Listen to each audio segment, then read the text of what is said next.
Quiero comenzar el relato de la gran experiencia de mi conversión al Evangelio con un saludo cordial para todos los que me veis y oís.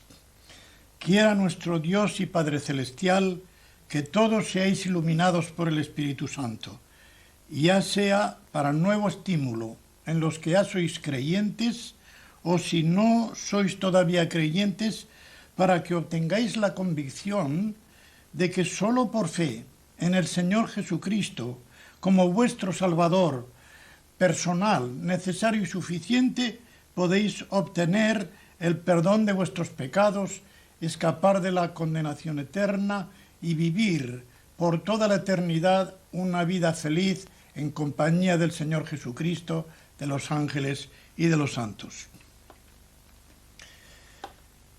Yo era hijo de guardia civil y quedé huérfano de padre a los 6 años. Mi madre, como no tenía recursos económicos, buscó trabajo, no lo podía hallar, pero por fin alguien le obtuvo un puesto en unas monjas de clausura como mandadera. Las monjas la admitieron con una condición. Siendo yo niño, tenía que ir al seminario para estudiar la carrera de cura. Y así lo hice. A los 10 años entré en el seminario y durante 13 estuve estudiando allí la carrera para ordenarme de cura. Después estuve en el servicio militar, luego fui cura durante 28 años, de esos 28 años estuve primero de profesor de latín y de griego y después estuve 14 años de profesor de teología dogmática y 13 de canónigo magistral en la Catedral de Tarazona de Aragón. Y ya desde el principio quiero responder a una pregunta que se me hace con mucha frecuencia. ¿Qué es lo que le impulsó a salir de la Iglesia de Roma? A esta pregunta respondo de la manera siguiente. Dios tiene muchos modos y muchos caminos para traer a personas diferentes al único camino de salvación que es el Señor Jesucristo, como Él mismo lo dijo en el Evangelio según San Juan, capítulo 14 y versículo 6. Yo soy el camino y la verdad y la vida. Nadie viene al Padre sino por mí. Pero fue a raíz de un estudio sobre el confesionario como mis dudas comenzaron. Resulta que en una academia que tuvimos acerca del confesionario, yo me di cuenta de que el confesionario no existió durante los 3 primeros siglos de la Iglesia. Y por otra parte, el Concilio de Trento definió como dogma de fe que toda persona tiene que confesar todos y cada uno de sus pecados mortales en privado a un sacerdote para obtener la salvación, y que esto es de derecho divino. En otras palabras, que no fue la Iglesia sino Dios, Jesucristo, quien instituyó el confesionario. Pero si este confesionario no existió durante los 3 primeros siglos, ¿cómo pudo la Iglesia ponerlo si era de institución divina? Ante esta contradicción, uno de los dogmas prácticamente más importantes de la Iglesia Católica Romana se me caía por su base. Y como quiera que todos los dogmas católicos romanos tienen una sola base, que es la infalibilidad de la Iglesia y en último término la infalibilidad del Papa, si se me caía uno se me caían todos. ¿Y qué hacía yo entonces? ¿Iba a contactar con protestantes? De ninguna manera, porque lo que me habían enseñado y lo que yo mismo había enseñado acerca de los protestantes era todo lo malo que pueda suponerse. Que eran inmorales, unos herejes que no tenían perdón, sobre todo las calumnias que se dicen y que se decían sobre todo acerca de Lutero y de Calvino, no me hubieran dejado pensar de ninguna forma en hacerme protestante. Entonces me fui deslizando poco a poco hacia el escepticismo, hacia el agnosticismo